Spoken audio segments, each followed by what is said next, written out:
हाँ करिए।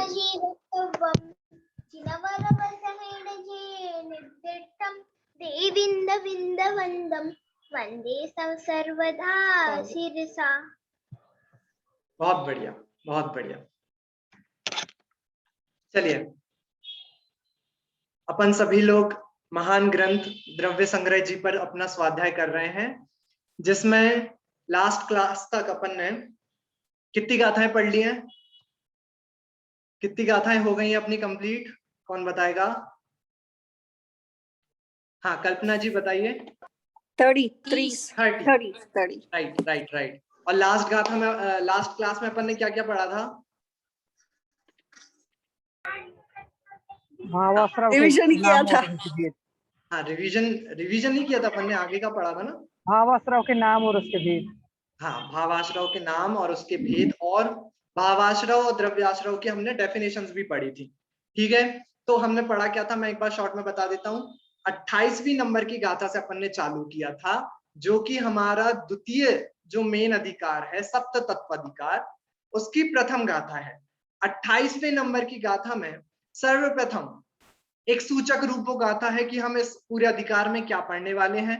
तो उसमें आचार्य देव ने बताया कि आश्रव, बंध, संवर, निर्जरा, पुण्य और पाप, ये सब जो बाकी के बचे हुए तत्व हैं, ये समस्त तत्व यह जीव और अजीव के विशेष हैं। ठीक है, तो इसको तुम संक्षेप पूर्वक मैं इनका वर्णन करूंगा, तुम लोग इनको ध्यान से समझना। ऐसा आचार्य देव ने 28वीं नंबर की गाथा में बताया। उसके बाद 29वीं नंबर की गाथा में सर्वप्रथम आश्रव तत्व का वर्णन करना उन्होंने प्रारंभ किया।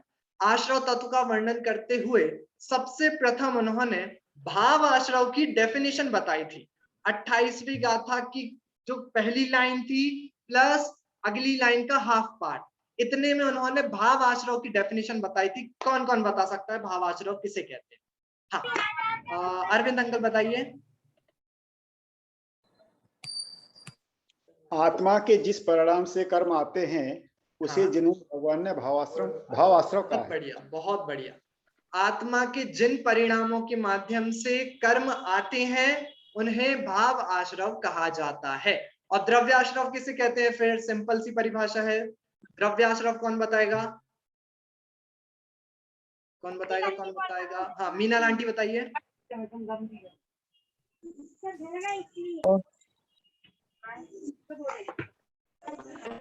बताइए। ठीक है, ठीक है।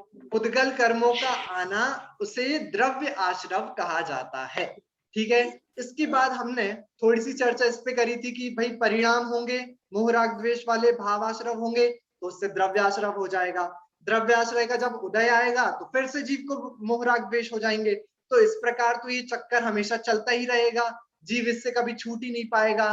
परंतु ऐसा नहीं है। क्यों ऐसा नहीं है? क्योंकि जीव के परिणामों के माध्यम से इनमें स्थितियां कम होती हैं इन कर्मों की, और क्या होता है, इनका अपसरण होता है, ठीक है, संक्रमण होता है, इत्यादि चीजों के कारण आप इस संसार चक्र से निकल सकते हैं।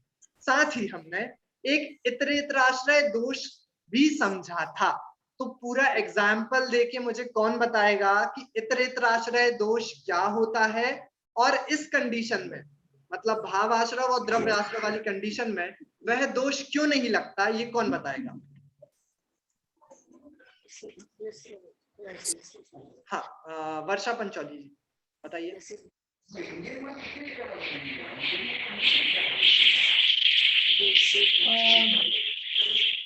इतरेतराश्रय दोष के हिसाब से एक साइकिल बन जाता है। ऐसे हमें लगता है कि भाव आश्रव से द्रव आश्रव और द्रव आश्रव से भाव आश्रव, ऐसे ये साइकिल अनब्रेकेबल है, ऐसे हमें लगता है। पर ये दोष इस व्यवस्था में नहीं लगता है, क्योंकि हमारे जो भाव बन रहे हैं आज और उससे जो द्रव्य कर्म बनने वाले हैं अभी, वही उससे अगली बार जो हमारे भाव बनेंगे वो अलग प्रकार के रहेंगे, अलग टाइप के रहेंगे, और हो सकता है वो अच्छे मंद कषाय के हों। तो इसीलिए हम ए साइकिल को तोड़ने में हमें पूरा ही स्कोप है। तो वो दोष जो है कि इसके कारण ये और इसके कारण ये दोष इस व्यवस्था में नहीं लगता है। बहुत बढ़िया, बहुत बढ़िया। ठीक है, जो हमारे भावाश्रवों का जो द्रव्याश्रव बंधेगा वो दूसरा द्रव्याश्रव होगा, और उसका जब उदय आएगा तो जो मोहराग द्वेष होंगे वो दूसरे मोहराग द्वेष होंगे, वह पुराने वाले मोहराग द्वेष नहीं होंगे। इसका मतलब ये हुआ एक पूरा चक्र, एक सर्कल नहीं बन रहा है, एक जिगजैग लाइन बन रही है, एक संतति बन रही है, इसलिए इतरेतर आश्रय दोष नहीं आता। ठीक है, ये हमारे 29वीं नंबर की गाथा थी। इसमें द्रव्याश्रय और भावाश्रय को दोनों को अच्छे से बता दिया डेफिनेशन पूर्वक। इसके बाद 30वीं नंबर की गाथा अपन ने पढ़ी थी, जिसमें क्या आया था? जिसमें क्या आया था? भावाश्रव के भेद। भावाश्रव के 32 भेद आए थे। चलिए तो सुनीता दादी आप ही बता दीजिए भावाश्रव के 32 भेद। भावाश्रव के नाम और उसके भेद। हाँ बताइए बताइए। विराधि प्रमाद, मिच्छत्ता विराधि प्रमाद, जो आद होत बेड़ेया, पढ़ दीती चदू, कम सो वेदा दुकू बस। तो मिथ्यात, अविरत, प्रमाद, योग और कसाय, मतलब ये भेद हो गए।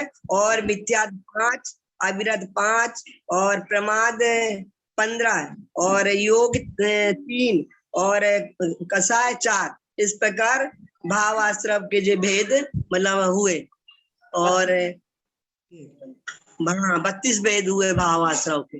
और बोले क्या? बस बस बस ठीक है ठीक है ठीक है ठीक है। तो ये भावाश्रव के आपके 32 भेद हैं। इसमें अपन और भी खोलना चाहें कि मिथ्यात्व के 5 भेद कौन कौन से होते हैं, योग के, प्रमाद के आदि के बहुत सारे भेद हैं, वो अपन ने क्लास में भी देखे थे, इसलिए अब मैं इसको वापस से रिपीट नहीं कर रहा हूँ। ये हमारी भावाश्रव की चर्चा हो गई थी। अब आज पढ़ना है, आज हमें क्या पढ़ना है? आज हमें 2 गाथाएं पढ़नी है। पहली हमें 31 नंबर की गाथा पढ़नी है और दूसरी हमें 32 नंबर की गाथा पढ़नी है। विषय क्या क्या आएगा इसमें? देखिए भावाश्रव को तो उन्होंने खुल के बता दिया। अब 31वीं नंबर की गाथा में, 31st गाथा में आचार्य देव द्रव्य आश्रव का वर्णन करने वाले हैं। ठीक है, और 32वीं नंबर की गाथा में क्या आएगा कि आश्रव की 3 गाथाएं थी वो कंप्लीट हो जाएंगी, तो मतलब बंध की चर्चा चालू होगी। तो 32वीं नंबर की गाथा में भाव बंध और द्रव्य बंध, इसकी चर्चा आने वाली है। तो मैं आप लोगों के सामने सबसे पहले आज की पीपीटी शेयर कर देता हूं, फिर अपन आगे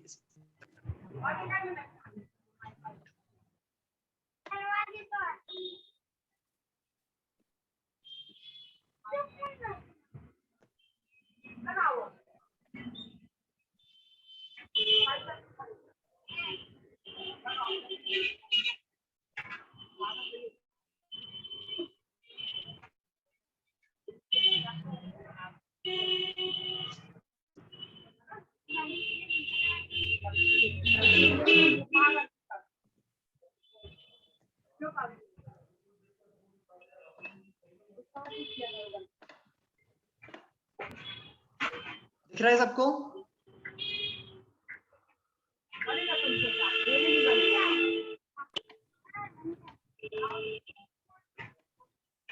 यहाँ पे देखिए आश्रव तत्व की 29, 30 और 31 नंबर की गाथा है, जिसमें से अपन ने 29 और 30 पढ़ ली है।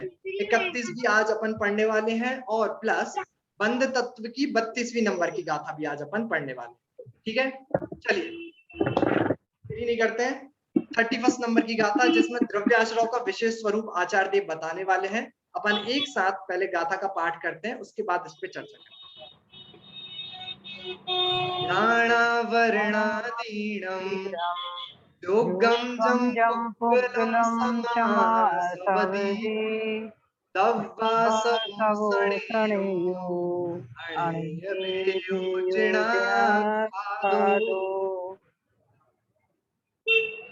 जिसका भी अभी बीच में माइक म्यूट ना हो, म्यूट कर ले, क्योंकि आवाज म्यूट करने के लिए म्यूट कर दीजिए। अच्छा अच्छा, बहुत आवाजें आ रही है सर आज तो।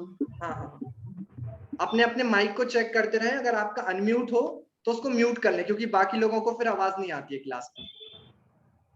ठीक है, चलिए 31वीं नंबर की गाथा, जिसमें द्रव्य आश्रव की चर्चा आने वाली है। क्या कह रहे हैं इस गाथा में, अर्थ देखते हैं सबसे पहले। राणा वर्णादीणम, राणा वर्णा मतलब ज्ञानावरण आदि। आदि ज्ञानावरण आदि क्या हुए? ज्ञानावरण आदि अष्टकर्म। कौन कौन से हैं ज्ञानावरण आदि अष्टकर्म? ज्ञानावरणी, दर्शनावरणी, ज्ञानावरण, दर्शनावरण, दर्शनावरण, वेदनीय, मोहिनी, आयु, नाम, गोत्र और अंतरा। बहुत बढ़िया।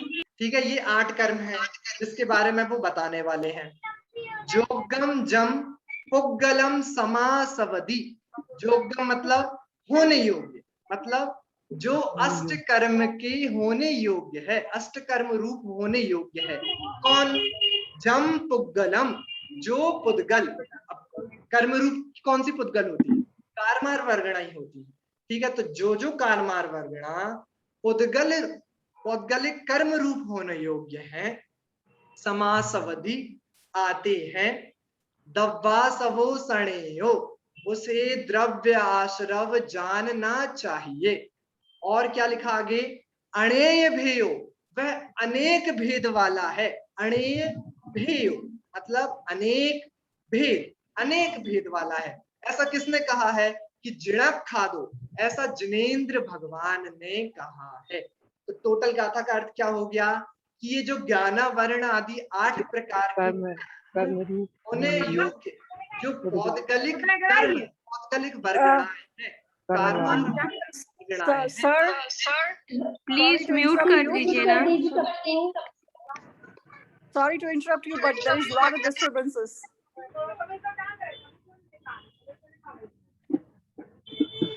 ये कोई नाम नहीं है 6F40988। तो आप उसको म्यूट कर सकते हो ना, तो somebody can co-host और somebody can mute him. Okay, Kalpana ji मैं आपको को-होस्ट बना रहा हूँ।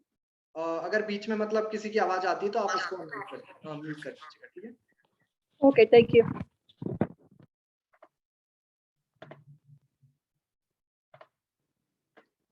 चलिए, ठीक है। तो देखिए इस गाथा में क्या बता रहे हैं कि ये जो ज्ञानावर्ण आदि 8 प्रकार के जो कर्म होते हैं, ठीक है, तो ये कौन सी वर्गणाएं होती हैं जो कर्म रूप परिणमित होती हैं? कि कारमाण वर्गणा होती है, वही कर्म रूप परिणमित हो जाती हैं।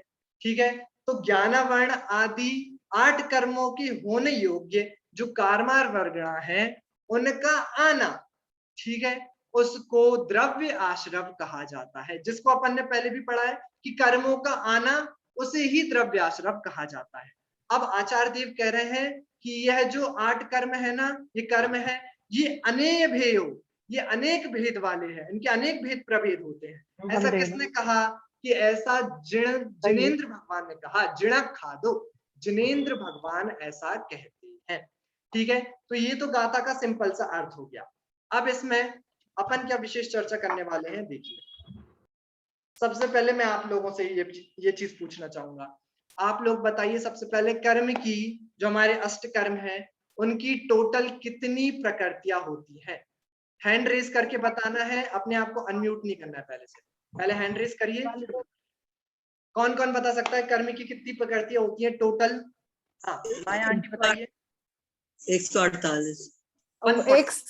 148। हाँ, बहुत बढ़िया। ठीक है, अब मुझे कौन से कर्म की कितनी कितनी प्रकृतियां होती हैं इसके साथ टोटल मिला के 148 कौन गिनाएगा? चलिए, सरोज आंटी को तो पता ही है, बहुत बढ़िया। और कौन बता सकता है? हर एक कर्म की कितनी कितनी प्रकृतियां होती है, बस नंबर बताना है आपको। आपको पूरे भेद नहीं बताने हैं, नंबर बताते जाइए कि इसके कर्म की इतनी प्रकृतियां, इस कर्म की इतनी प्रकृतियां, और इस प्रकार बताना है। कौन बताएगा?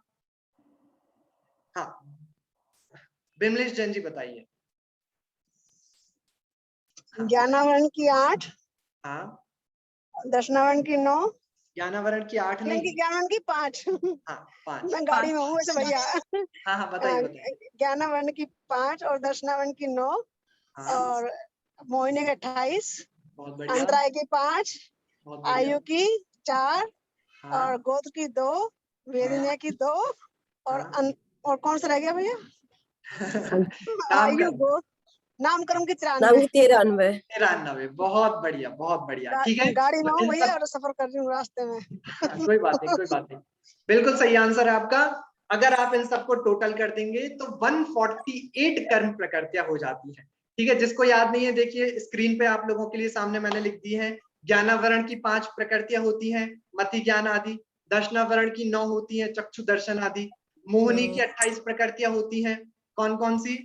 4 वो अनंतानुबंधी वाली चौकड़ी, अनंतानुबंधी, प्रत्यक्षानावरण, अप्रत्यक्षानावरण और संज्वलन। इनको क्रोधमान माया लोक से मल्टीप्लाई कर दीजिए तो 16 हो गए। फिर प्लस इसमें कर दीजिए कौन सी? 9 9 कषाय और मिथ्यात्व, सम्यक मिथ्यात्व और सम्यक प्रकृति। इस प्रकार मिला के टोटल 28। अंतराय की दान, लाभ, भोग, उपभोग, वीर्य आदि 5 अंतराय। आयु की 4 आपको पता ही है। नामकर्म की 93 प्रकृतियां क्या किसी को याद है क्या? नामकर्म की 93, चलिए वैसे बहुत सारी हैं, वो कठिन भी पड़ जाता है, कोई बात नहीं, ठीक है। नामकर्म की 93 प्रकृतियां होती हैं, जिसमें 5 शरीर आते हैं, संस्थान, जाति, शरीर, अंगोपांग, निर्माण, बंधन, बंधन, संघात, संस्थान, संबंध। बहुत बढ़िया। ये सूत्र है तो इसको भी खोल के अगर अपन देखें तो पूरा उसका अर्थ मतलब 93 प्रकृतियां हो जाती हैं। ठीक है, ठीक है, कोई बात नहीं, याद नहीं है अपन को, उसमें कोई दिक्कत वाली बात नहीं है।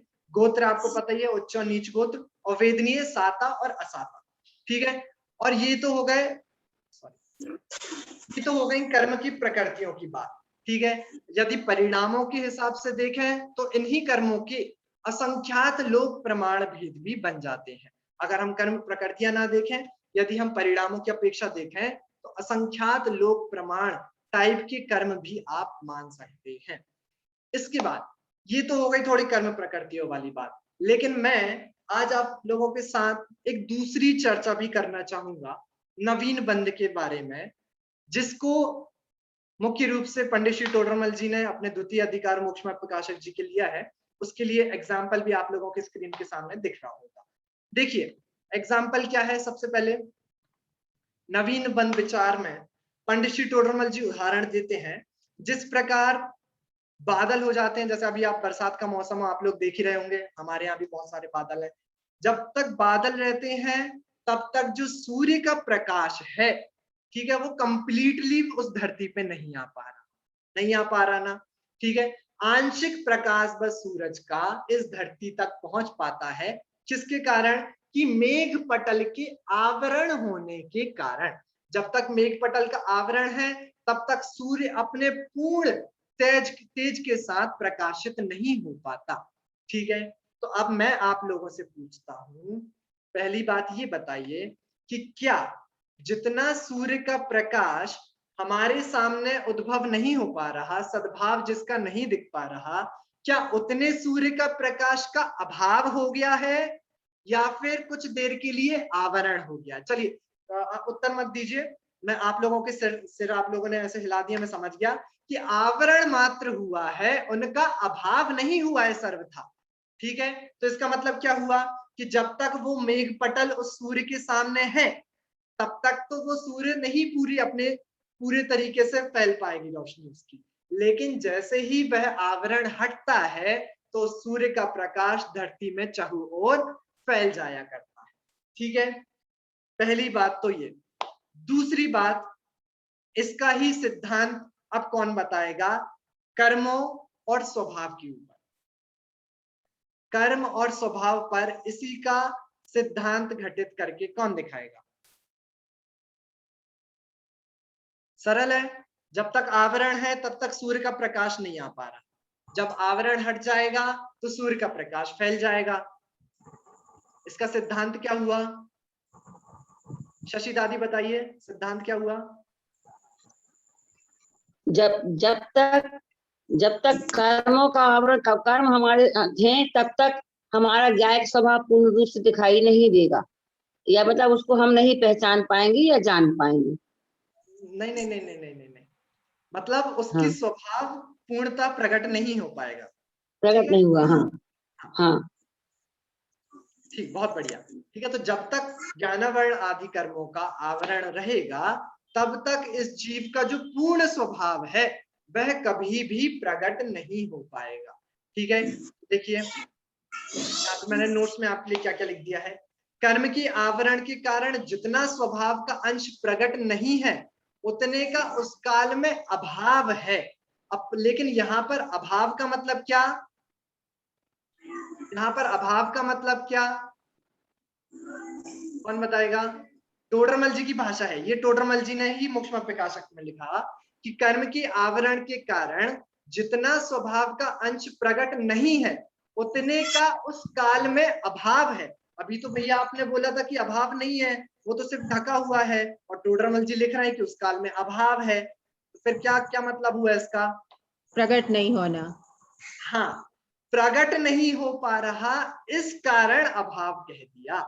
ठीक है, जितना जितना सूर्य का प्रकाश हमें नहीं दिखाई दे रहा उतना उतना कह दो कि अभी अभाव है, लेकिन क्या पूर्णता उसका अभाव हो गया कि नहीं? कैसे पता चला कि भाई जब मेघ पटल हटे, जब बादल हटे तो पूर्ण देखिए पूरा सूरज का प्रकाश हमें दिखने लगा। इसका मतलब ये हुआ कि जब तक कर्मों का आवरण था तब तक बस स्वभाव ढका हुआ था, खत्म नहीं हुआ था, है ना, खत्म नहीं हुआ था। यदि खत्म हो जाता तो जब वो कर्मों का आवरण हट गया तो पूर्णता प्रकट कैसे होता? सही बात है ना? समझ में आया ये बात? समझ में आई ये बात? सिंपल है ना? किस किस को समझ में नहीं आई? किस किस को समझ में नहीं आई? चलिए सबको समझ में आ गया, बढ़िया। दूसरा बिंदु जो टोडरमल जी उठाते हैं वो लिखते हैं कि जितना स्वभाव प्रकट है वो जीव के स्वभाव का अंश है, कर्म जनित औपाधिक भाव नहीं है। और वो एग्जाम्पल में भी इसको घटित करते हैं। वो कहते हैं कि चलिए हमने मान लिया कि मेघ पटल है और सूरज है, ठीक है, जितना जितना सूरज ढका हुआ है और जितना जितना सूरज दिख रहा है, वह जो सूरज दिख रहा है वह भी सूरज के कारण दिख रहा है, वह बादल के कारण नहीं दिख रहा। ठीक है, उसी प्रकार आपका जितना भी ज्ञान दर्शन अभी प्रकट दिख रहा है वह भी आपकी स्वभावगत पर्याय है, वह भी कर्मजन्य औपाधिक भाव नहीं है, वो कर्मों के कारण नहीं है, वो आपके अपने स्वभाव के कारण है। ठीक है, इसमें मेरी तरफ से आप लोगों के लिए क्वेश्चन है। देखिए सामने स्क्रीन पे मैंने क्या करा, मैंने एक मेघ पटल, एक क्लाउड्स बनाए, कुछ बादल बनाए और मैंने एक सूर्य बनाया। ठीक है, मैंने ऐसा क्यों नहीं किया कि सूर्य को पूर्णतः उस बादल से ढक दिया? ऐसा क्यों नहीं किया मैंने? हाँ ज्योति जी बताइए, ज्योति जी कोटा।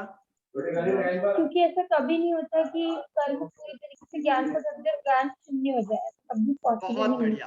अगर ऐसा कभी हो जाए कि ज्ञान का पूर्णता अभाव हो जाए तो फिर तो जीव ही मतलब खत्म हो गया ना। हाँ, ऐसे तो बहुत द्रव्य बढ़िया, नष्ट हो फिर तो जाएगा। जीव ही जड़ हो गया, जीव और पुद्गल में अंतर ही क्या रह गया? देखिए इसलिए कभी भी चाहे चाहे आप निगोद वाली पर्याय में क्यों ना चली जाएं, वहां पर भी देख लीजिए अक्षर के अनंत पे भाग ज्ञान जरूर रहता है, ज्ञान का कभी भी अभाव नहीं हो सकता। इसलिए आंशिक पर्यायों वाला मैंने आप लोगों को एग्जाम्पल दिया। ठीक है, इसके बाद सबसे इंपॉर्टेंट पॉइंट जो टोडरमल जी यहाँ पर उठाते हैं वो उठाते हैं कि स्वभाव से कर्म बंध नहीं होता, क्योंकि स्वभाव ही बंध का कारण हो तो बंध का छूटना कैसे होगा? मतलब वो ऐसा कह रहे हैं कि देखिए जो वो सूर्य है, जो कि सूरज, जो कि बादलों के पीछे ढका हुआ है, वो जो पीछे ढका हुआ है वह जो प्रकट है उसके कारण नहीं है, वो मेघ पटल के कारण है। उसी प्रकार जो भी तुम्हें कर्म बंध हो रहे हैं वो तुम्हारे स्वभाव के कारण नहीं हो रहे, वह तुम्हारी मोह राग द्वेष रूप भाव आश्रवों के कारण हो रहे हैं। और यदि तुम ऐसा मान लोगे कि जितना स्वभाव का अंश प्रकट है उसी से मुझे बंध हो रहा है, तो भाई अगर स्वभाव ही बंध का कारण हो जाएगा तो फिर उस बंध से छूटने का उपाय क्या बचा? ये तो वही बात हो गई कि भाई एक डॉक्टर होता है जो हमारे इलाज करके हमें रोगों से बचाता है, और यदि डॉक्टर ही रोगों को देने वाला बन जाए तो फिर वह जीव रोगों से मुक्त किस प्रकार हो पाएगा? नहीं हो पाएगा। लेकिन फिर भी चलिए मैं आप लोगों के सामने कंडीशन रखता हूँ, एक सिचुएशन रखता हूँ, फिर मैं आप लोगों से पूछूंगा कि स्वभाव तो बंध का और दुख का कारण हो रहा है, कैसे नहीं हो रहा? सिचुएशन सुनिए। विचित्र कुमार जी हैं, ठीक है, विचित्र कुमार जी की एक बहुत बड़ी कपड़े की दुकान है, बहुत बड़ी, मतलब 7-8 माले की उनकी एक बहुत बड़ी कपड़े की दुकान है। और अब विचित्र कुमार जी की काफी उम्र हो चुकी है, वो भी सोच रहे हैं कि चलिए अब रिटायरमेंट लेंगे, आराम से थोड़ा धर्म वगैरह करेंगे ऐसा, उनका थोड़ा प्लानिंग चल रही है, लेकिन अभी तक दुकान बेची नहीं है। उन्होंने अपने बच्चे के साथ भी इस चीज को डिस्कस किया कि दुकान बेचेंगे, थोड़ा तीर्थ क्षेत्रों पे जाके रहेंगे, ऐसा सब प्लानिंग उनकी चल रही है। ठीक है। अब एक सुबह क्या होता है कि हमेशा विचित्र कुमार जी की आदत है कि सुबह उठ के बढ़िया वॉक पे जाते हैं, सुबह 5:30 बजे उठ के। अब वो वॉक पे गए हैं, उनके साथ थोड़े लोग और भी जाते हैं, अपना फोन वगैरह वो साथ में रखते हैं, वॉक पे जा रहे हैं, और तभी उनके पास एक फोन आता है सुबह के 5:30 बजे। और फोन आता है और जो भी व्यक्ति होता है वो बोलता है, भाई साहब आपकी दुकान में आग लग गई है और सब कुछ जल के खाक हो गया है, सब कुछ भी नहीं बचा। और तब मतलब एकदम से उनको ऐसा ख्याल में आता है विचित्र कुमार जी को कि हम तो अभी तक क्लास में ये पढ़ रहे थे, स्वभाव कभी भी बंद का और दुख का कारण नहीं होता, जानना देखना भी तो मेरा स्वभाव है। जब तक मुझे ऐसा नहीं पता था कि मेरी दुकान धू धू करके जल रही है, तब तक मुझे कोई भी दुख नहीं था, तब तक मुझे कुछ भी पीड़ा नहीं हो रही थी, कुछ भी नहीं हो रहा था। और मुझे जैसे ही फोन आया और मुझे ज्ञान हो गया कि मेरी दुकान धू धू करके जल रही है, उसी पल से मुझे दुख होने लगा और पीड़ा उत्पन्न होने लगी। तो क्या यहाँ पे ज्ञान दुख का कारण नहीं हो गया? क्या यहाँ पे ज्ञान दुख का कारण नहीं हो गया? ठीक है, अभी के लिए इस पे थोड़ी सी आप विचार करते रहिए। ठीक है, मैं आपको स्टोरी में थोड़े से आगे ले चलता हूँ। चलिए अभी यहाँ पे एक बार लोगों की थोड़ी टिप्पणियां ले लेते हैं कि वो क्या कहना चाहते हैं। ठीक है, सरोज आंटी को तो निश्चित तौर पर उत्तर पता ही होगा। मैं किसी और से पूछना चाहूंगा कि क्या यहाँ पर इस सिचुएशन को, बस इतना पार्ट समझ के, आपको ऐसा नहीं लग रहा कि ज्ञान भी दुख का कारण हो गया? बताइए। हाँ वर्षा आंटी बताइए। ज्ञान दुख का कारण नहीं है, उससे जुड़ना, ये मेरी दुकान है, वो जुड़ने से उसका राग के कारण दुख का कारण है। अगर वो बाजू वाले की दुकान होती तो बोलता कोई बात नहीं, मेरी तो सुरक्षित है। तो यही ज्ञान में वो जुड़ गया, वो जुड़ना उसका दुख का कारण है। नहीं तो दूसरे की दुकान के संबंधित ज्ञान हो तो कोई बात नहीं, ठीक है, उससे हमें कोई लेना देना ही नहीं है। लेकिन जब मुझे मेरी दुकान संबंधी ज्ञान हुआ तभी मुझे दुख हुआ। भाई दुकान तो पहले भी चल रही थी, लेकिन जब तक मेरे को पता नहीं था, मेरे पास फोन नहीं आया था, तब तक मुझे कोई भी चिंता दुख संताप कुछ नहीं था। जैसे ही मुझे ज्ञान हुआ तभी मुझे दुख उत्पन्न हुआ। तो राग था ना, राग है उस दुकान का, इसीलिए। अगर राग नहीं होता तो, और अगर यदि मतलब ये उदाहरण दिया है काफी जगह पे, तो उसमें अगर वो बताते हैं कि अगर ये इसे ऐसा लगता कि मैंने कल ही बेच दी थी ये दुकान, वो तो जल रही थी तो उसे कुछ प्रॉब्लम नहीं था, क्योंकि अभी वो राग ही नहीं, बिक चुकी है।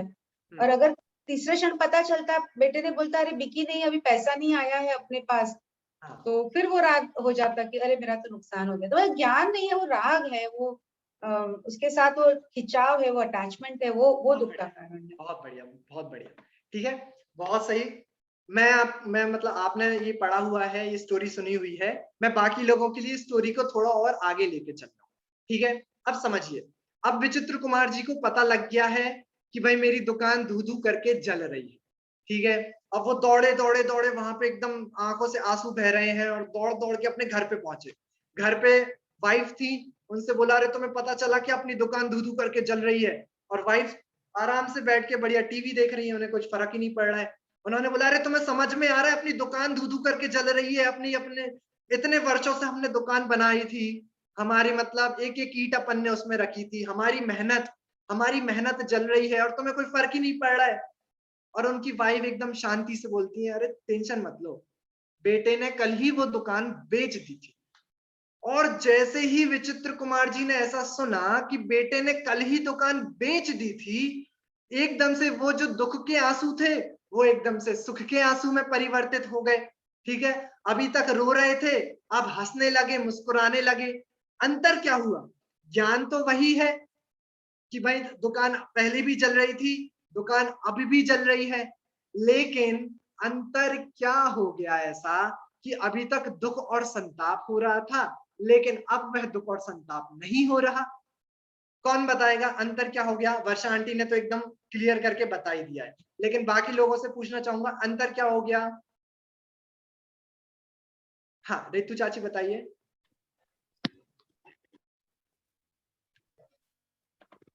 अब उस व्यक्ति का, आवाज आ रही भैया? हाँ आ रही बोलिए। अब उस व्यक्ति का उस दुकान के प्रति राग समाप्त हो गया। जैसे ही उसको पता चला कि ये दुकान तो बिक चुकी थी, तो उसका उससे कोई जुड़ाव ही नहीं रहा, उसका अपनापन ही खत्म हो गया। जैसे राग खत्म हुआ तो उसका दुख भी खत्म हो गया। बहुत बढ़िया, बहुत बढ़िया। ठीक है, जब तक राग था, कब तक राग था कि जब तक वाइफ ने ये नहीं बताया था कि दुकान बिक गई है, तब तक ऐसा लग रहा था हाय मेरी दुकान जल गई, हाय मेरी दुकान जल गई। और जैसे ही यह ज्ञान हुआ कि भाई अब तो तुम्हारी दुकान है ही नहीं, तो राग खत्म, ममत्व खत्म, तो दुख भी खत्म हो गया। कितनी सिंपल सी बात है। ज्ञान समान होने पर भी जब तक राग था तब तक दुख था। इससे सिद्ध होता है कि कभी भी स्वभाव आपके दुख का और बंध का कारण नहीं हो सकता, क्योंकि यदि स्वभाव ही बंध और दुख का कारण हो जाएगा तो उस बंध से छूटोगे कैसे? नहीं छूट पाओगे। अब यदि कदाचित वो विचित्र कुमार जी का लड़का आए, लड़का आके फिर ये बोले कि अरे पापा वो डील तो फाइनली नहीं हो पाई थी, दुकान तो अपनी थी, तो फिर से दुख होने लगेगा, फिर से रोने लगेगा, फिर से संताप होने लगेगा। क्यों? क्योंकि फिर से ममत्व आ गया। ठीक है, तो इससे सिद्ध होता है, ये बहुत ही प्रचलित उदाहरण है, बार बार लिया जाता है, क्योंकि कई मत ऐसा मानते हैं कि आपका स्वभाव ही दुख का कारण होता है। इसलिए इस एग्जाम्पल के माध्यम से ये सर्व सिद्ध हो जाता है कि स्वभाव कभी भी दुख का कारण नहीं हो सकता, नहीं हो सकता और नहीं हो सकता। ठीक है, तो ये संपूर्ण जो प्रकरण है ये पंडित श्री टोडरमल जी ने द्वितीय अधिकार में मोक्षमा प्रकाशक जी में लिया है। सर्वथा पठनीय है, बहुत ही सुंदर विवेचन वहां पर उन्होंने किया है। और द्रव्याश्रव की चर्चा चल रही थी, इसलिए मैंने सोचा इस सभी का भी ज्ञान अपन सभी लोगों को होना चाहिए। इसके अलावा एक बहुत ही इंटरेस्टिंग टॉपिक अपन सभी लोगों को इस द्रव्याश्रव की चर्चा में पता होना चाहिए। हो सकता है बहुत सारे लोगों ने अभी तक इस चीज के बारे में ना सुना हो, लेकिन मैं आप लोगों को इसलिए यहाँ पे इस चीज को बताना चाहूंगा। देखिए, कर्म रूप होने योग्य जो कारमार वर्गणाएं होती हैं वो इस संपूर्ण लोक में ठसाठस भरी हुई है। ठीक है ना, पूरे लोक में जहां देखोगे वहां पे कारमार वर्गणा है। होता क्या है, जैसे ही जीव ने विकारी परिणाम करे और ये जो कारमार वर्गणा है ये निमित्त पाकर कर्म रूप परिवर्तित होती है और आत्म प्रदेशों में बंध जाती है। इसको ही हम, उन कर्मों का आने को हम द्रव्याश्रव कहते हैं और बंध जाने को हम द्रव्य बंध कहते हैं। ठीक है, लेकिन इन दो चीजों के बीच में एक कारमार वर्गणा जो पूरे तीन लोक में ठसाठस भरी हुई है और जो आत्म प्रदेशों में बंधे हुए कर्म हैं, इन दोनों चीजों के बीच में एक चीज और होती है, उसको कहा जाता है विस्रसोपचय। किसी ने कुछ सुना है क्या विस्रसोपचय के बारे में पहले कहीं पर भी? हाँ माया आंटी बताइए, क्या सुना है? अनम्यूट करिए। विस्त्रसोपचय भैया गोमट सार्वजी में सुना है शब्द। उसे रॉ मटेरियल कहते हैं, जैसे कि कर्म की वर्गना, कर्म वर्गना रॉ मटेरियल बोल सकते हैं, जैसे विस्त्रसोपचय। रॉ मटेरियल नहीं कह सकते, क्योंकि रॉ मटेरियल तो कारमार वर्गणा हो ही गई जो ठसाठस तीन लोक में भरी हुई है। भैया वो गोमट सार्वजी में आया था वो शब्द विस्त्रसोपचय, बराबर गोमट सार में आया। Very right. ठीक है, तो एक शब्द है विस्त्रसोपचय जो गोमटसार कर्म कांड में बहुधा प्रयोग किया गया है, लेकिन हमने तो आज तक इसके बारे में सुना नहीं। अब होता क्या है, चलिए स्क्रीन पर देखिए, आप लोगों को दिख रहा होगा। देखिए मैंने एक आत्मा बना दी है बीच में, ये हम है, जीव है, और ये जो छोटे छोटे स्पार्कल्स आपकी स्क्रीन पर नजर आ रहे हैं ये है कारमार वर्गणा मान लीजिए अभी। ठीक है, अब ऐसे जो कारमार वर्गणा ऐसे तीनों लोकों में ठसाठस भरी हुई है। ठीक है, तो ये अभी कर्म रूप नहीं है। क्यों? ये अभी अकर्म रूप है, ये कारमार वर्गणा है, ये अभी कर्म नहीं बनी है। कर्म कब बनेंगी? जब इनका आत्म प्रदेशों में बंध हो जाएगा। ठीक है, तो हम इनको कहेंगे अकर्म रूप कारमार वर्गणा। ठीक है, समझ में आया? ये तो सिंपल है, पूरे तीन लोकों में ऐसी कारमार वर्गणा, पौद्गलिक वर्गणाएं भरी हुई है। अब दूसरी चीज जो आती है वो है अकर्म रूप विसर सोपचय, और तीसरी चीज आते हैं आपके कर्म। अब इन तीनों में अंतर क्या है कि देखिए, अकर्म रूप कारमार वर्गणा जीव के साथ एक क्षेत्र अवगाह संबंध में नहीं रहा करती। एक क्षेत्र अवगाह संबंध मतलब, एक क्षेत्र अवगाह संबंध मतलब एक ही कौन क्षेत्र बताएगा? में रहना।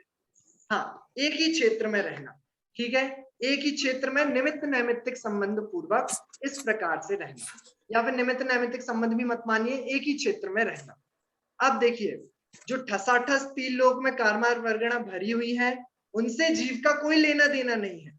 अभी हमारे शरीर में भी ऐसे अनंत अनंत कारमार वर्गणा होंगी, लेकिन उनका जीव के साथ निमित्त नैमित्तिक संबंध नहीं है, वो कर्म रूप नहीं है।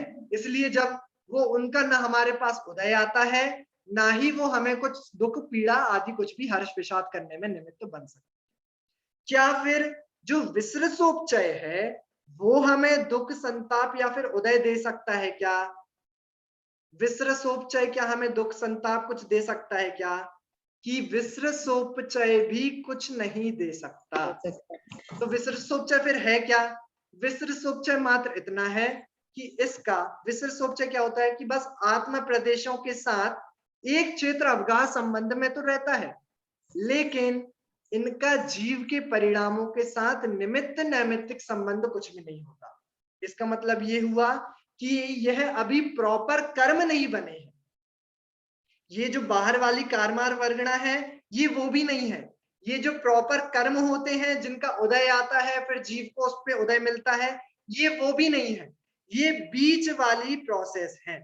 तो क्या ये विसृसोपचय वाले जो परमाणु हैं, जो कारमार वर्गणा है, क्या यही कर्म रूप परिणमित होते हैं? कि हाँ, ये जो विसृसोपचय वाले परमाणु है ना, यही कर्म रूप परिणमित होते हैं। क्या विसृसोपचय को छोड़ के जो बाहर वाले कारमार वर्गणा है, क्या वो डायरेक्टली कर्म नहीं बन सकते क्या? कि नहीं, जो बाहर वाले कारमार वर्गणा है वो डायरेक्टली कर्म नहीं बन सकते, पहले उनको विसृसोपचय में आना पड़ेगा, विसृसोपचय में आने के बाद वो कर्म बनेंगे। अब समझ में आया क्या है विसृसोपचय? ये बीच वाली चीज है, ये बाहर वाली चीज भी नहीं है, ये अंदर वाली चीज भी नहीं है, ये बीच वाली चीज। ठीक है, समझ में आ रहा है? विसृसोपचय प्रॉपर कर्म भी नहीं है, लेकिन ये बिल्कुल बाहर वाले जैसे कारमार वर्गणा भी नहीं है। इनका क्या एक क्षेत्र अवगाह संबंध है जीव के साथ? हाँ, इनका एक क्षेत्र अवगाह संबंध है, पर क्या इनका निमित्त नैमित्तिक संबंध भी है जीव के परिणामों के साथ? नहीं, इनका निमित्त नैमित्तिक संबंध नहीं है। अच्छा, जो वो कर्म है जिनका उदय आता है, जिससे जीव को हर्ष और विषाद होता है, क्या उनका एक क्षेत्र अवगाह संबंध है जीव के साथ? हाँ, उनका एक क्षेत्र अवगाह संबंध है। और क्या निमित्त नैमित्तिक संबंध भी है जीव के साथ? हाँ, उनका निमित्त नैमित्तिक संबंध। ठीक है, समझ में आया? समझ में आया? विसृसोपचय बाहर वाले कारमार वर्गणा और अंदर परिणमित कर्म है, इन तीनों में अंतर समझ में आया कि नहीं आया? आ गया? बहुत बढ़िया। चलिए देखिए, मैंने आप लोगों के लिए एक चार्ट भी बना दिया है, पूरा क्लियर हो जाएगा आप लोगों को। हम देख लेते हैं सबसे पहले जो बाहर वाली कारमार वर्गणा है, मतलब कौन सी? जो विसृसोपचय वाले कारमार वर्गणा से भिन्न वाली है। क्या उनका एक क्षेत्र अवगाह संबंध है जीव के साथ कि नहीं है? क्या उनका निमित्त नैमित्तिक संबंध है जीव के साथ कि नहीं है? ठीक है, अच्छा ठीक है। विसृसोपचय वाले कारमार वर्गणा में आते हैं, क्या उनका जीव के साथ एक क्षेत्र अवगाह संबंध है? कि हाँ है, उनका एक क्षेत्र अवगाह संबंध तो है। क्या उनका निमित्त नैमित्तिक संबंध भी है जीव के साथ? कि नो, उनका निमित्त नैमित्तिक संबंध नहीं है जीव के साथ। अच्छा ठीक है। अच्छा, जो विसृसोपचय वाले कारमार वर्गणा है, जब जीव ने विकार करे तो वो कर्म रूप परिणमित हुए। अब जब वो प्रॉपर कर्म बन गए तो क्या उनका एक क्षेत्र अवगाह संबंध है जीव के साथ? कि हाँ है, एक क्षेत्र अवगाह संबंध तो बराबर है। और क्या निमित्त नैमित्तिक संबंध भी है जीव के साथ? कि हाँ, उनका तो निमित्त नैमित्तिक संबंध भी है जीव के साथ, क्योंकि वो तो कर्म है। ठीक है, इजी समझ आया विसृसोपचय क्या होता है? ठीक है, कोई डाउट तो नहीं इसमें? नहीं नहीं। ठीक है, कुछ पूछ रहे हैं आप ज्योति जैन जी? पूछिए। ये जो कार्बन वर्गणा आपने बताई कि ऐसा नहीं हो सकता कि कोई कर्मठ वर्गना हो तो कर्म में कन्वर्ट नहीं होने वाली हो, बट स्टिल वो आत्मा के साथ एक चित्रावघा संबंध में रह रहे हैं। हाँ, तो वो विसर्जोपचय में जा सकती है। नहीं, बट विसर्जोपचय का मतलब तो ये है ना कि वो कन्वर्टिंग प्रोसेस है, मतलब इट इज कन्वर्टिंग। सुनिए, जो विसर्जोपचय में कारमार वर्गणा है वो जरूरी नहीं कि सारी की सारी कर्म रूप परिणामित होंगी ही होंगी। ओके, हो सकता है कि वो वहां से जाके बाहर वाली फिर से कारमार वर्गणा बन जाए, या फिर वो कर्म बन जाए, कुछ भी हो सकता है उनके साथ। ठीक है, बाहर वाली भी विसर्जोपचय में जाके वापस से फिर से बाहर जा सकती है। ठीक है, तो कुछ भी हो सकता है। ठीक है, तो ये था हमने देखा कि एक जब कर्म बंधते हैं तो उनकी प्रोसेस क्या होती है।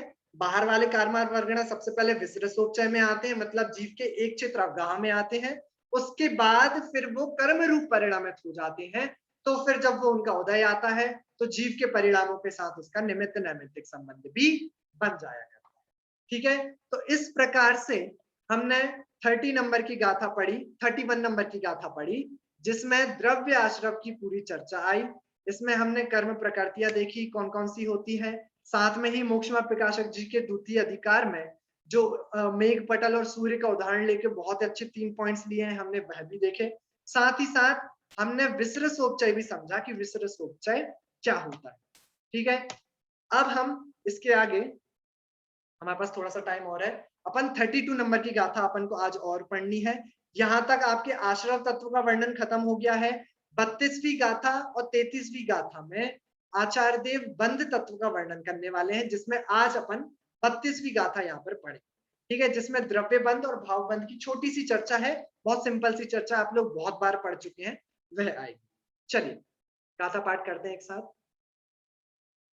बज्झधिकं मम जेणदू चेदण भावेण भाव बंधोसो कम्माद पदेशाणम अन्नोन पवेशणम इधरो। देखिए क्या कह रहे हैं इस गाथा में। इसमें भाव बंध और द्रव्य बंध बताना है आचार्य देव को। सबसे पहले भाव बंध की डेफिनेशन आचार्य देव बता रहे हैं कि बज्झधि कम्मम जेणदु चेदण भावेण भाव बंधोसो। जेण मतलब जिस, चेदण भावेण, चेदण मतलब चेतन, भावेण मतलब भाव। तो जिन चेतन भावों से क्या होता है, जिन चेतन भावों से बज्झधि कम्मम कर्म बंधते हैं। आपको याद आ रहा होगा आश्रव वाली डेफिनेशन में, भाव आश्रव की डेफिनेशन में आचार्य देव क्या कह रहे थे कि जिन परिणामों के माध्यम से कर्म आते हैं, कम आसवधि शब्द याद आया, कम आसवधि कर्म आते हैं, वह तो भाव आश्रव। और यहाँ क्या कह रहे हैं, जेण चेदन भावेण, जिन चेतन भावों से बज्झधि कम्मन मतलब कर्म बंधते हैं, उन्हें क्या कहते हैं, भाव बंधों से, उन्हें भाव बंध कहा जाता है। ठीक है, अब अगली लाइन में क्या बता रहे हैं, द्रव्य बंध बता रहे हैं। क्या है, कम्माद पदेशाणम, कम और आद मतलब, कम मतलब कर्म, आद मतलब आत्मा, कर्म और आत्मा, पदेशाणम मतलब प्रदेशों का, कर्मों के और आत्मा के प्रदेशों का। अननोन पवेशणम इधरो, अननोन मतलब एक दूसरे में, पवेशणम प्रवेश होना, इधरो भाव बंध ऊपर बता दिया, इधरो मतलब उसको उल्टा, कौन सा, द्रव्य बंध। तो कम और आद पदेशणम कर्मों के और आत्मा के आत्म प्रदेशों का एक दूसरे में प्रवेश होना, बंध जाना, उसे क्या कहते हैं, इधरो मतलब भाव बंध से विपरीत क्या, द्रव्य बंध कहते हैं। ठीक है, तो पूरी गाथा में क्या बताया कि जिन चैतन्य भावों से, जिन चेतन भावों से कर्म बंधते हैं वह तो भाव बंध हो गया, और उन कर्मों का और आत्म प्रदेशों का एक दूसरे में प्रवेश हो जाना, प्रवेश हो जाना मतलब एक दूसरे में घुस जाना नहीं, एक दूसरे से बंध जाना, आत्म प्रदेशों और कर्मों का बंध जाना, निमित्त नैमित्तिक संबंध स्थापित हो जाना, उसे ही द्रव्य बंध कहा जाता है। ठीक है, ठीक है। अच्छा, एक क्वेश्चन है आप लोगों के लिए। अभी आप लोगों ने विसृत सोपचय पढ़ा लास्ट गाथा में, ठीक है, विसृत सोपचय पढ़ा। तो मुझे एक बात बताइए, देखिए विसृत सोपचय क्या है? विसृत सोपचय वाले ही कारमार वर्गणा कर्म रूप परिणामित होती हैं, राइट है कि नहीं? सही बात है, ठीक है। तो जब विसृत सोपचय एक क्षेत्र अवगाह संबंध में ही है, एक क्षेत्र अवगाह संबंध में ही है विसृत सोपचय, फिर आप ऐसा क्यों कहते हो कि कर्मों का आना और बंध जाना उसे हम आश्रव और बंध कहते हैं? भाई आपके एक क्षेत्र अवगाह संबंध में ही सब कुछ है, ठीक है, बाहर से तो कुछ आ ही नहीं रहा, तो फिर ऐसा क्यों कहते हो कि कर्म आए और बंध गए उसको भी आश्रव बंध कहा जाता है? ऐसा क्यों कहा जाता है? और कहा जाता है तो उसका आशय क्या है कहने का कि कर्म आए और बंध गए? कौन ट्राई करिए, ट्राई करिए, गलत भी बोलेंगे तो चलेगा। कौन बताएगा? कोई ट्राई करना चाहेगा? ऐसा क्यों कहते हैं फिर कि कर्म आए और बंध गए, जबकि सब कुछ तो आपके विसृत सोपचय वाले कारमार वर्गणा में ही हो रहा है? कौन ट्राई करेगा? हाँ, सुनीता दादी सिडनी, अनम्यूट करिए। आवाज आ रही? हाँ बोलिए बोलिए। कर्म आश्रव में आए हैं, रुके नहीं थे। हाँ। इसमें आत्मा के प्रदेश में जैसे दूध और पानी मिल जाता है, ऐसे एक क्षेत्र अब गए, अब वो रुक गए हैं। ठीक है, आश्रम में रुके नहीं थे वो कर्म। नहीं, आप प्रश्न नहीं समझे मेरा। मैं ये कह रहा हूँ कि देखिए सब कुछ आपके विसृत सोपचय वाले कारमार वर्गणा में ही हो रहा है। आपके विसृत सोपचय वाले कारमार वर्गणा ही जो आपके एक क्षेत्र अवगाह में ही है, वो ही तो कर्म रूप परिणामित हो रही है। बाहर से आप ऐसा क्यों कहते हो कि कर्म आएंगे, मतलब कारमार वर्गणा का आना और फिर उनका बंध जाना, उससे आश्रव बंध कहा जाता है, जबकि सब कुछ हो तो आपके एक क्षेत्र अवगाह में ही रहा है। अब समझ में आया? हाँ सरोज आंटी बता दीजिए जल्दी, अनम्यूट करिए।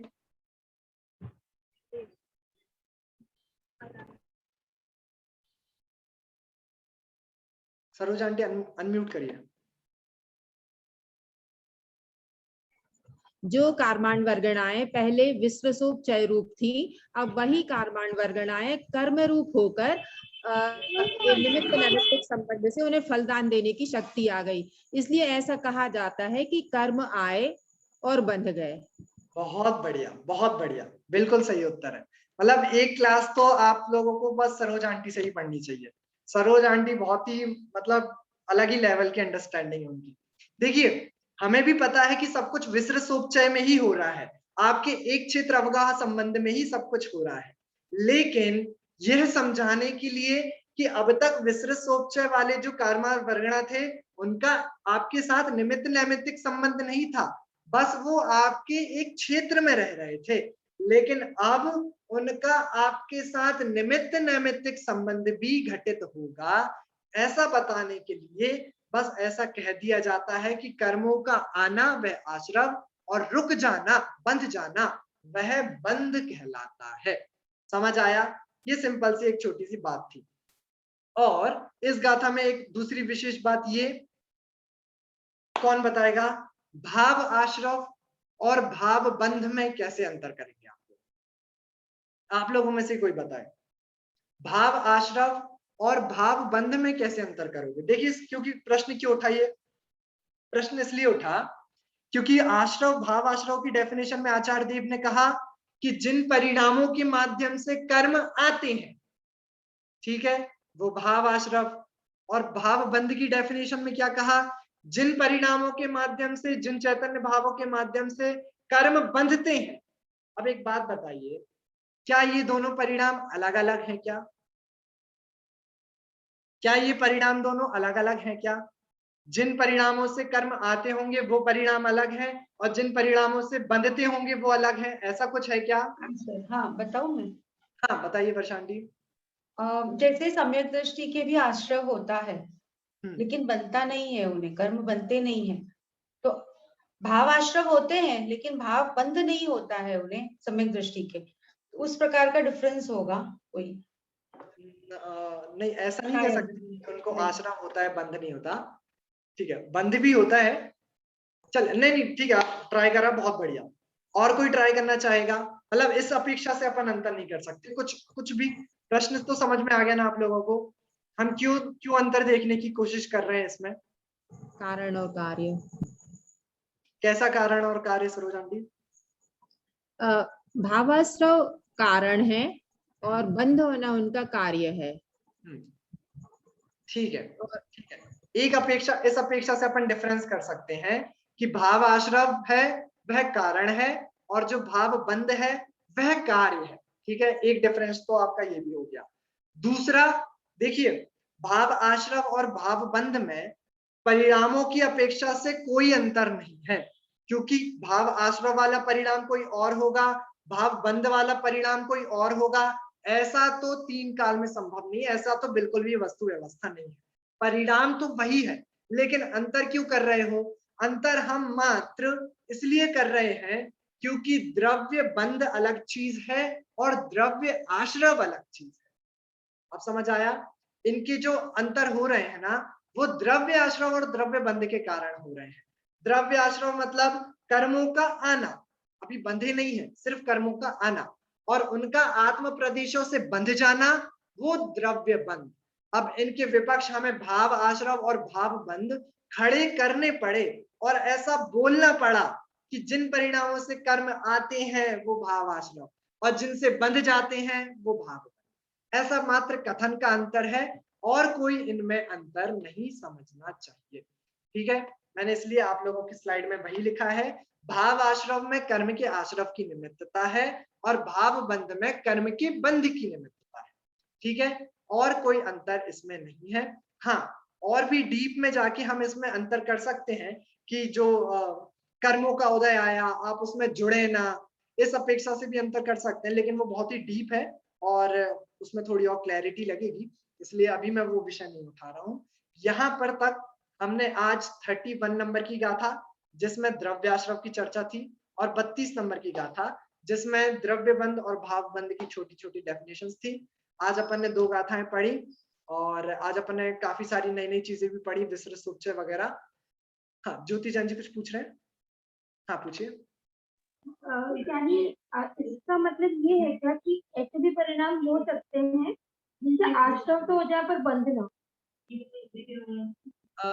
नहीं, ऐसा वही मैं कह रहा हूँ कि इसमें थोड़ी और अगर अपन डीप में जाएंगे। वर्षा आंटी ने भी बताया था, तो ऐसा पॉसिबल होता तो है, जो मुंजराज होते हैं या जो भी छठे सातवें अनुष्ठान के बाद वाले जीव होते हैं, तो उनका आश्रव होता है कुछ चीजों का। उसमें इस प्रकार से अंतर करा जाता है कि देखिए, कर्मों का उदय आएगा, जैसे मुनि राजों को भी कर्मों का उदय तो आ ही रहा है, लेकिन वो उसमें जुड़ नहीं रहे।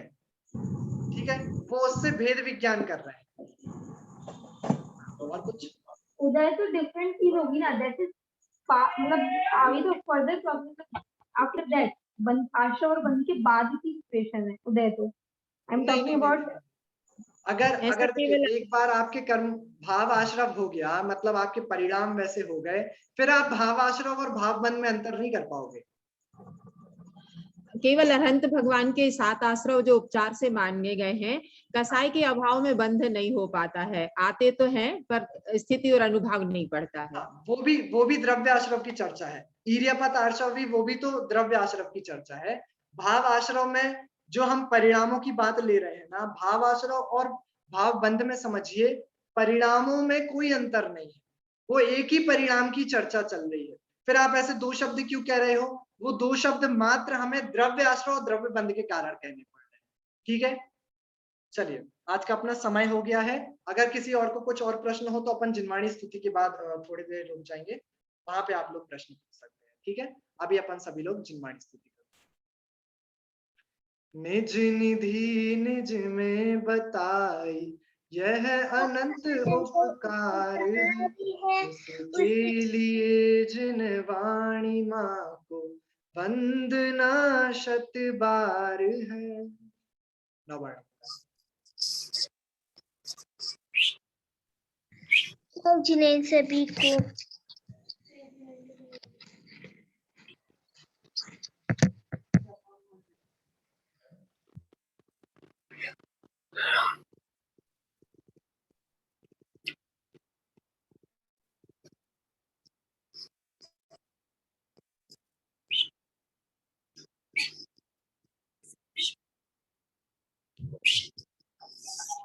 बोलिए अंतरंग मुद्रा मंत्र सर्व जिनेंद्र भगवंतों की जय हो। जय हो, जय हो, माता की जय हो। जय सर्व हो, जय विग्राही हो, संतों की जय हो। जय हो, समय जैन धर्म की जय हो।